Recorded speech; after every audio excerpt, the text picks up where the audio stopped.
శ్రీ మహాగణాధిపతి నమః. శ్రీ గురుభ్యో నమః. ఈరోజు 12వ రోజు భాగవతం వివరిస్తున్నాను. తదుపరి శంతనుడు సత్యవతీదేవిని వివాహం చేసుకుని సంతోషంగా కాలం గలుపుతున్నాడు. ఆయనకి చిత్రాంగదుడు, విచిత్రవీర్యుడు అని 2 కొడుకులు పుట్టారు. సంతోషంగా కాలం గడుపుతూ ఉండగా మృత్యువు వచ్చింది. శంతన మహారాజు మరణించాడు. 2 కొడుకుల్లో పెద్దవాడైన చిత్రాంగదుడు ఒకసారి అరణ్యానికి వేటకు వెళ్ళాడు.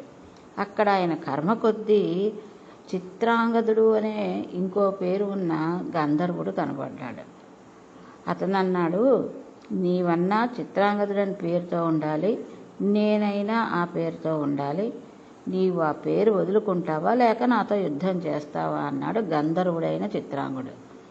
యుద్ధం చేస్తే మనలో ఎవరు బతికితే వాడు ఒక్కడే చిత్రాంగదుడు ఉంటాడు, లేకపోతే పేరు మార్చుకుని వెళ్ళిపో.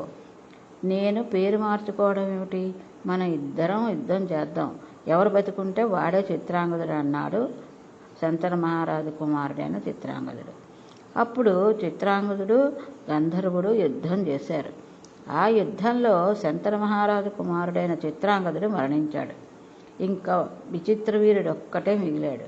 విచిత్రవీరుడు ఎప్పుడూ కాలక్షేపం చేస్తూ భగవంతుని స్మరణ లేకుండా సంతోషంగా కాలం గడిపేసేవాడు. ఇప్పుడు వంశం వర్ధిల్లాలి. ఇప్పుడు విచిత్రవీరునికి సరియైన భార్య దొరకాలి. ఈయన చూస్తే ఎప్పుడూ సుఖ సంతోషాలతో తేలుతూ ఉంటాడు. ఈయనకు తగిన భార్య తేవలసి ఉన్నది. అది ఆ బాధ్యత భీష్ముడి మీద పడింది. ఆ వయసులో ఆ మహానుభావుడు భీష్మాచార్యుడు అయిన తాను చేసిన ప్రతిజ్ఞ వల్ల ఎన్ని కష్టాలు అనుభవిస్తున్నాడో చూడండి. కాశీరాజుకి అంబ, అంబిక, అంబాలిక అనే 3 కుమార్తెలు ఉన్నారు. వారికి కాశీరాజు స్వయంవరం ప్రకటించాడు. విచిత్రవీరుడు స్వయంవరానికి వెళ్ళకపోతే భీష్మాచార్యుల వారు వెళ్ళారు. అక్కడ వాళ్ళందరూ ఆయన చూసి విచిత్రంగా మాట్లాడుకోసాగారు. బ్రహ్మచర్యంలో ఉంటానని ప్రతిజ్ఞ చేసిన ఈ భీష్ముడు స్వయంవరానికి వచ్చాడని విస్మయం పొందారు. అందరూ చూస్తూ ఉండగానే నేను పౌరుషంతో ఈ రాజులందరినీ ఓడించి ఈ అంబ, అంబిక, అంబాలను తీసుకువెళ్తున్నాను.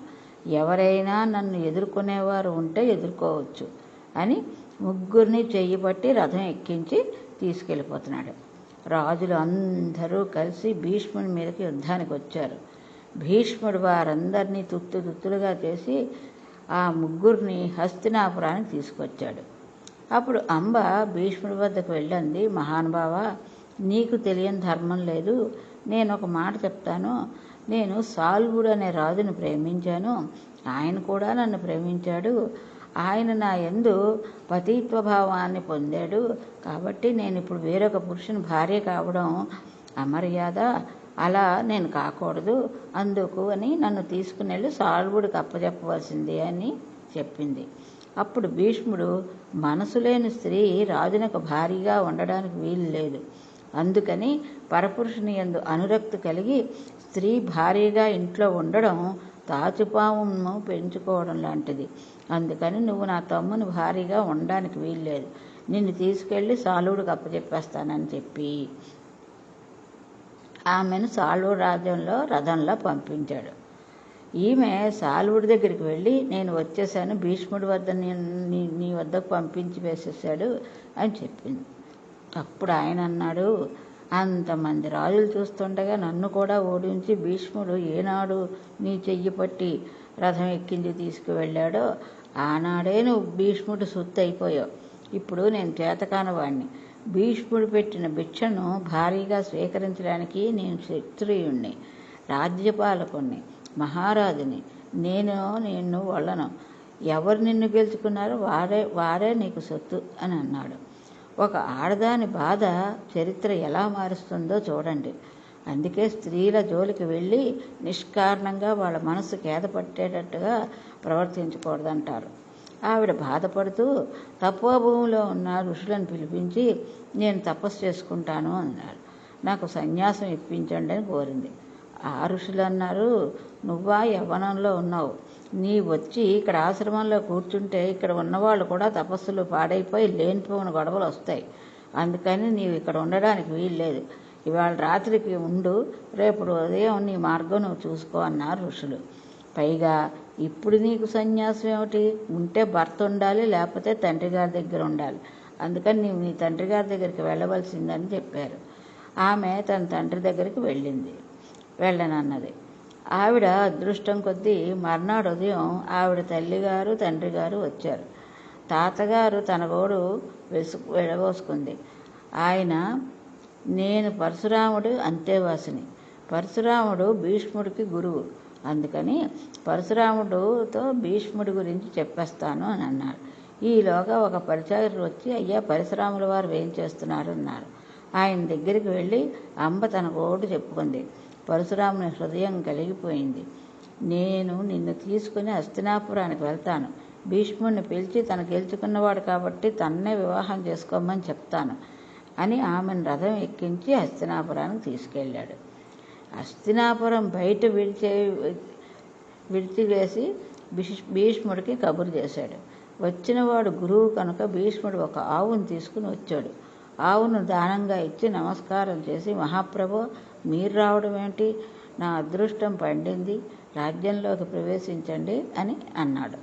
అప్పుడు ఆయన అన్నాడు, నేను నీ రాజధానిలోనికి రాలేదు, నీ ఓడించి తెచ్చిన కాంతను ఆయన అంబాను భారీగా స్వీకరించు అని అన్నాడు. అప్పుడు భీష్ముడు అన్నాడు, ఒకవేళ పంచతన్మాత్రలు తమ తమ విధులను నిర్వర్తించడం మానివేస్తే మానవేగాక, నేను ఒకసారి ప్రతిజ్ఞ చేసినంత మాత్రాన వెనకడుగు ప్రశ్న వేసేది లేదు. అందుకని నేను మాత్రం ఈమెను భార్యగా స్వీకరించను అన్నాడు. అప్పుడు పరశురాముడు అన్నాడు, అయితే ఎవరి కోసం తెచ్చావో ఆ తమ్ముడిని చేసుకోమని అన్నాడు. అప్పుడు విచిత్రవీర్యుడిని అడిగాడు.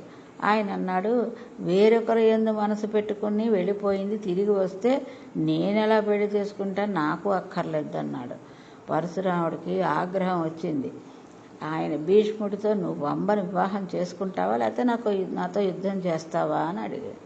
అప్పుడు భీష్ముడు, ప్రతిజ్ఞాపాలన కోసం ప్రాణాలను విడిచిపెట్టేస్తాను, మీరు కురుక్షేత్రానికి రండి, నేను అక్కడ యుద్ధానికి వస్తానన్నాడు.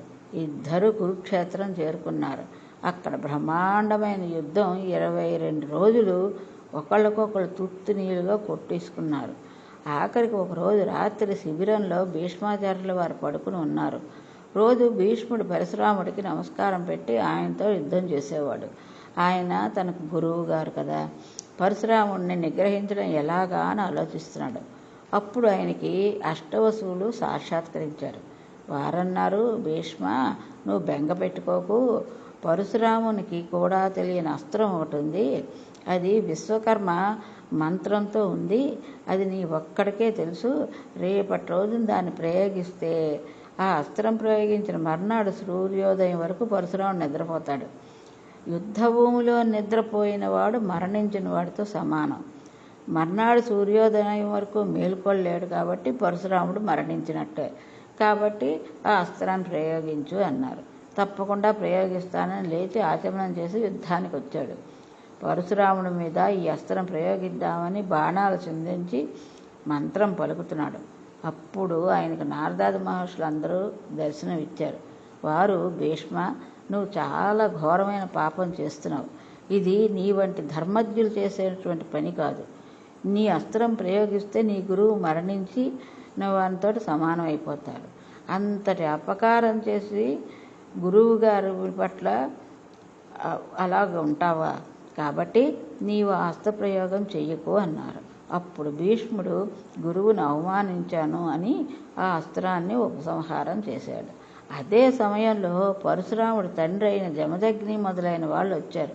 పరశురామునితో వాళ్ళు, నువ్వు బ్రాహ్మడివై ఉండి శిష్యుడి మీదకి బాణప్రయోగం చేయకూడదు, భీష్ముడు ధర్మానికి కట్టుబడ్డాడు, నువ్వు ఉపశాంతి చేయవలసిందని చెప్పారు.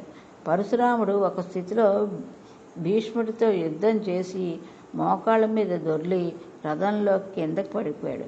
అందుకని భీష్ముని చేతిలో ఓటమిని అంగీకరించాడు. నేను ఓడిపోయినట్టే లెక్క అంబా, ఇంక నిన్ను నేను రక్షించలేను. నీవు ఎక్కడ రక్షణ దొరుకుతుంది అనుకుంటే అక్కడికే వెళ్ళిపోవచ్చు. నీకు ఎవరి వల్ల వివాహం అవుతుందంటే వారినే ఆశ్రయించు అన్నాడు. ఆవిడ, ఇప్పుడు నాకు ఒక విషయం అర్థమైంది. పరశురాముడు గతంలో 21 మారు భూమండలాన్ని చుట్టి తిరిగి క్షత్రియులందరినీ తెగనార్చాడు. అటువంటి పరశురాముడు భీష్ముడు ఓడించాడు. కాబట్టి భీష్ముడు ఓడించేవాడు కాబట్టి నాకు ఇంకా పరశురాముడు ఓడించలేకపోయాడు కాబట్టి నా పెళ్ళి అవ్వదు. కాబట్టి నేను ఒక ప్రతీకారం తీర్చుకుంటాను, భీష్ముడిని చంపుతాను అని ప్రతిజ్ఞ చేసింది. ఇంకా నాకు వివాహం అక్కర్లేదు. భీష్ముడు ఎలా చనిపోతాడు, ఇది ఒక్కటే నా కోరిక అని ఆవిడ తపస్సు చేయడం ప్రారంభించింది. 11వ రోజు భాగవతం పారాయణం ఇంతటితో సమాప్తం. స్వస్తి.